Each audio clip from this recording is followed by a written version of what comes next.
6 de maio. Em 1856, no dia 6 de maio, nascia Sigmund Freud. Ele é considerado o pai da psicanálise. E o que é a psicanálise? Que saber é esse que vem a psicanálise e faz uma revolução no mundo da psicologia, que nem existia ainda, mas o mundo do psicológico. O Freud vem, quando ele constrói e fala que o homem, ele tem dentro dele um inconsciente que chama teoria da topográfica de um local, e nesse inconsciente está armazenado os desejos, os instintos, a pulsão de vida, a pulsão de morte, a libido, que não é libido genital só, ele foi o Freud que falou que o ser humano nasce com a libido concentrada na boca. O Freud vem e constitui com o saber dele, quando ele fala pela primeira vez a palavra psicanálise, dando esse tom, não é ele que criou a palavra psicanálise, mas foi ele que nomeou a palavra psicanálise, instituindo o saber que cuida do inconsciente, que desvenda os mistérios do inconsciente.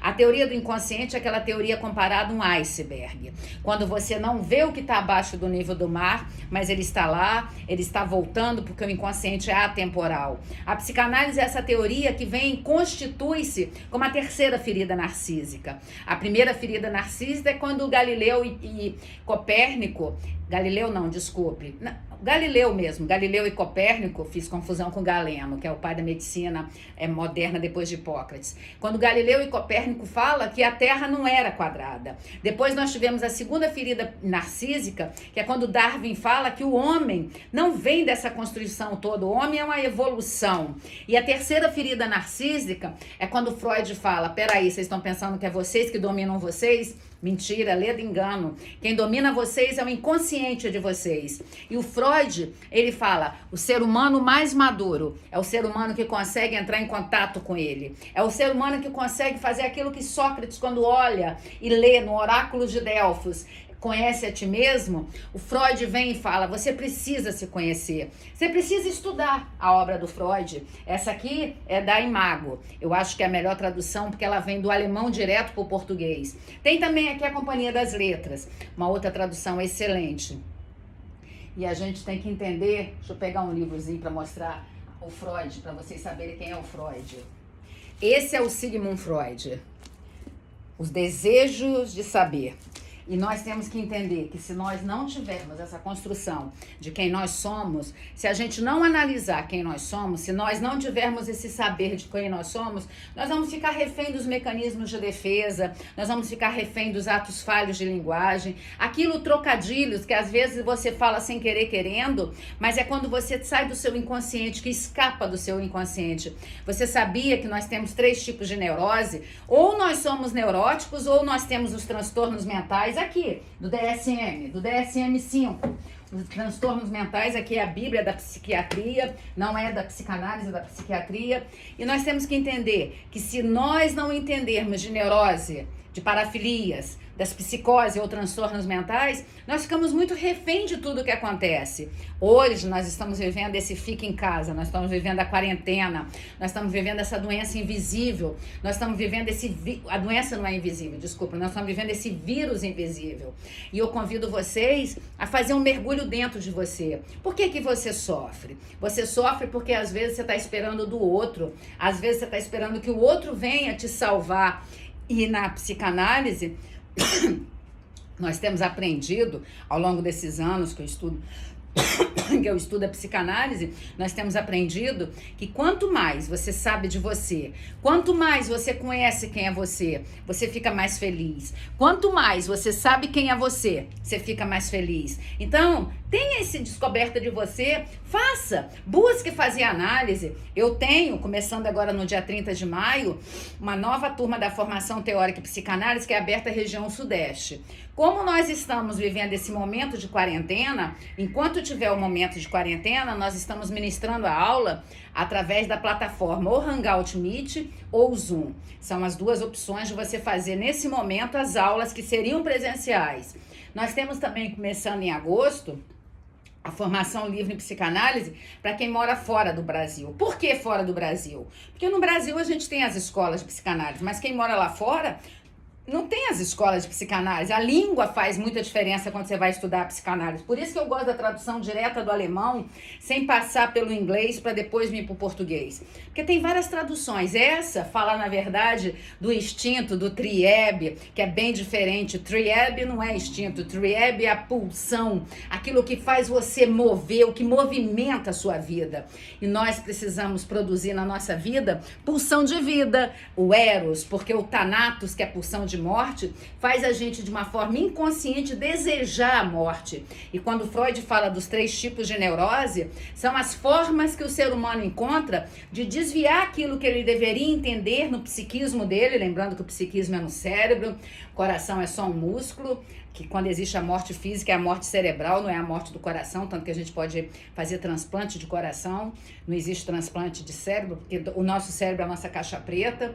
Então, quando você tem algum sintoma emocional, quando você tem essas questões, angústia, ansiedade, tristezas, dores, medos, você é refém de várias coisas, você desvia ele para as neuroses. Quando você conseguiu fazer ali no complexo de Édipo, um outro saber do Freud, que é de 4 a 8 anos, quando você não conseguiu elaborar bem as coisas, você se torna um neurótico. Mas o bom é que o neurótico, ele fez o corte da castração. O neurótico, de alguma forma, ele tem constituído dentro dele o superego, que é a segunda teoria super importante do Freud, que ele acaba de escrever em 1923. Então a gente tem que entender essa teoria toda para poder entender que quando a gente desvia para a doença, quando a gente está desviando para a doença, eu tenho vários livros ali de psicossomática, é o ser humano que não deu conta. Olha esse aqui, eu tenho esse aqui, Quem Ama Não Adoece, do Dr. Marco Aurélio, que ele fala exatamente dos mecanismos de defesa que protege a gente. E o adoecer não deixa de ser um mecanismo de defesa que está protegendo você.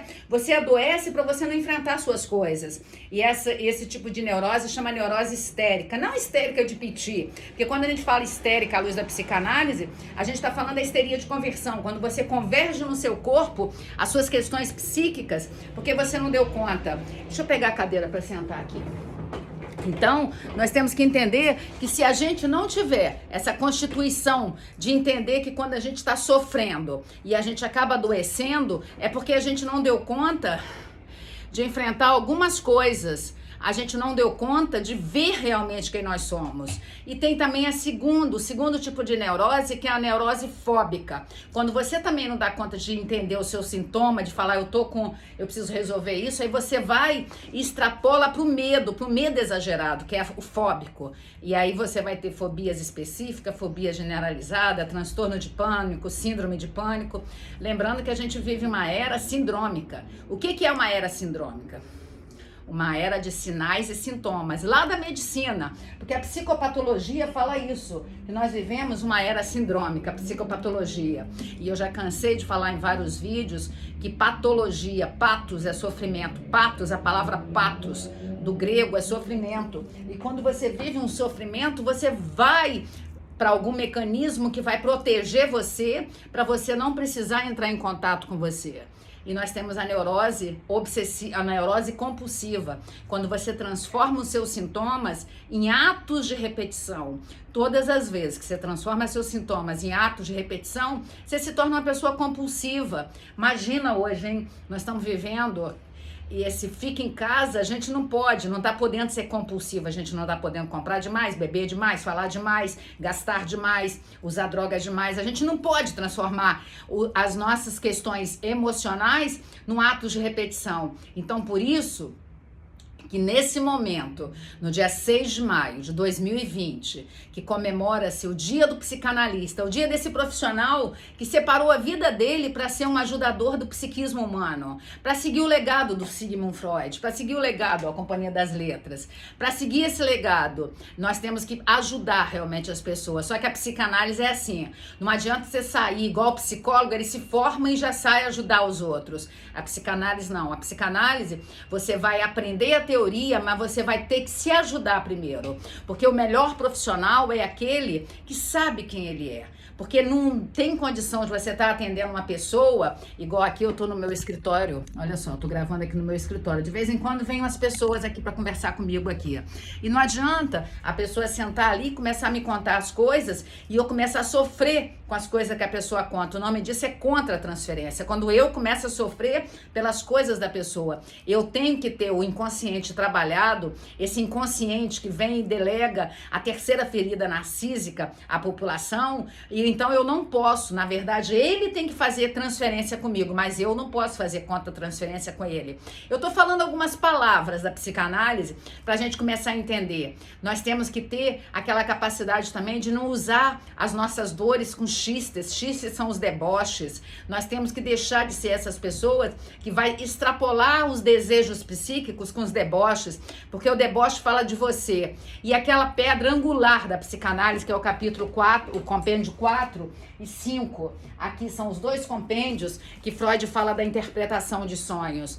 São os dois livros que ele fala da interpretação de sonhos. Nesses dois livros, que no ano 2000, quando fez 100 anos da interpretação de sonhos, ele se resumiu em um livro só. Deixa eu pegar aqui para vocês.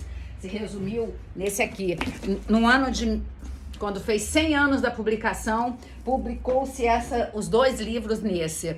E aí tudo começa com essa publicação, porque em 1900, Freud falou, eu vou publicar a obra dos sonhos, através do processo dele, de autoanálise dele, que ele começou a escrever em 1896, quando o pai dele morre. Porque ele veio... passeou, ele fez o primeiro artigo dele, a histeria, e ele viu que não era hipnotizando. Muitas pessoas me perguntam o que eu acho dessa minissérie do Netflix. É uma fantasia, não fala do Freud, fala de qualquer tipo de personagem, é uma fantasia. Usou o nome do Freud para trazer os seguidores para assistir no Netflix, mas não conta dele. Então, nós temos que ter esse legado pelo Freud para entender que a psicanálise é um saber muito legal. Você se torna psicanalista como? Através do tripé. Não existe psicanálise respaldada pelo MEC no Brasil, nem em nenhum lugar do mundo. A psicanálise é uma formação livre, porque você se constitui pelo tripé. É o tripé que dá legitimidade a você ser psicanalista. E que tripé é esse?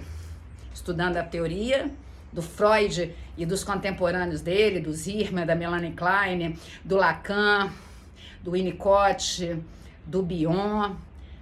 Você se constitui psicanalista tendo o saber do seu inconsciente, entrando em análise, e você se constitui em psicanalista tendo seus pacientes pilotos. Na psicanálise não tem estágio. Na psicanálise você vai ter pacientes pilotos.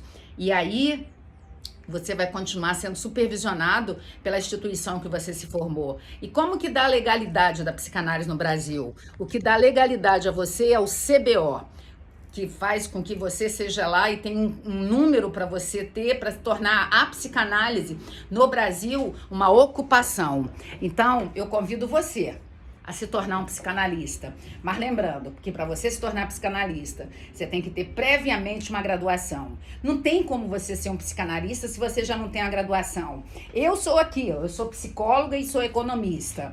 Então eu tenho 2 graduações e tenho uma graduação que não é respaldada pelo MEC, que é teologia. Então a teologia não me habilitaria a ser psicanalista, porque ela não é graduação. O que me habilita a ser psicanalista são as minhas graduações. No caso eu tenho 2. Mas se eu tivesse uma, se eu fosse engenheira, se eu fosse médica, se eu fosse bibliotecária, se eu fosse serviço social, não importa a graduação. Então hoje, 6 de maio, é o meu dia, é o seu dia, psicanalista. Parabéns, parabéns para mim, parabéns para você, parabéns para os profissionais que um dia começaram a estudar psicanálise e se apaixonaram e se tornaram guardiã da psicanálise. Eu sempre brinco que eu sou guardiã do saber da psicanálise. Eu gosto muito de estudar a psicanálise, porque essa psicanálise é aquela teoria que ajuda a gente a ter um melhor retorno para a vida.